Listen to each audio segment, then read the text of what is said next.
Hi folks, Scott Valentine here with a video supplement for my latest tutorial in Photoshop User Magazine, where I talk about working from the simple to the complex, and we do it with a project for painting hair.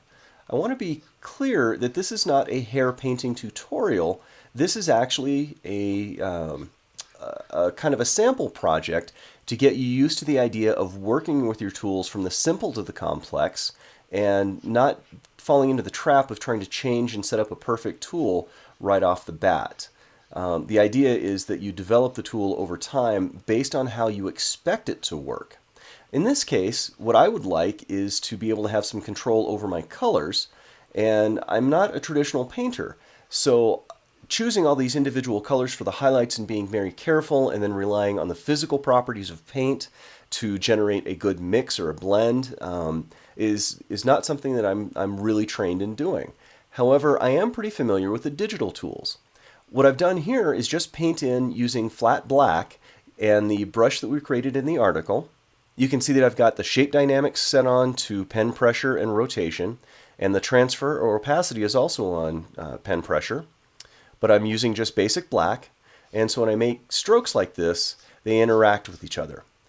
I've just got the normal blending mode, opacity and flow are set to 100, and because I'm using a Wacom tablet with pressure sensitivity and rotation, I've got the ability to let these paint strokes layer up. Now, from here, what I could do is sample additional colors and start laying over the areas that I want blocked in, and if I'm very careful, the darker undertones from the black will show through this paint, even though it's in normal blending mode. However, if I keep painting, it will all become solid. Now, like I said, I don't want to bother trying to select the right color every single time that I need to change something to get highlights or shadows or anything else. And I'm going to approach this kind of like a photographer would. I'm going to sneak up on the brights and darks at first to lay out my overall tones. So let's start by changing over to multiply. I'll lower the opacity to around 30% or so and the flow to about 15, and that gives me some more latitude to work with. That way it doesn't build up so fast. Now I've got this same paint color that I was working with previously, but because I've changed the blend mode, I've added a little more complexity. And you can see that there are more paint strokes showing up, looks like more strands of hair. And I'm able to start shading in. And the more I work it, the darker those areas get. Okay, so that's pretty cool. Now we can work on some highlights by changing over to the screen blending mode. I'm not going to change any colors, I'm just going to change the blending mode. And just like dodging and burning, I can go in here and paint some of my highlights. Okay, and the more I paint it, the lighter it gets. But the cool thing here is, again, like dodge and burn, I'm not really changing anything about the colors. I'm just changing the brightness.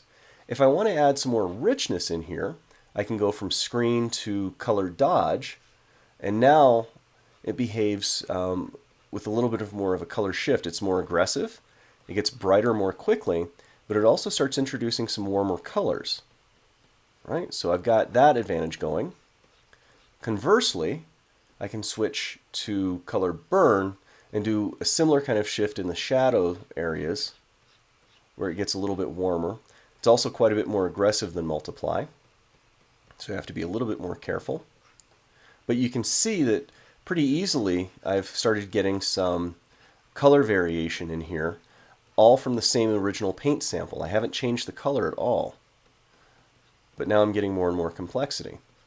So when I'm working like this, I find it very easy to leave these panels open and just change the blending mode rather than moving the samples all around all the time.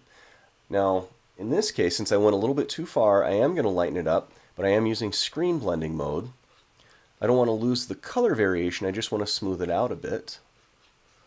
There we go. Okay.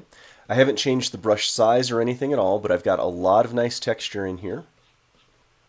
And I can continue building on that.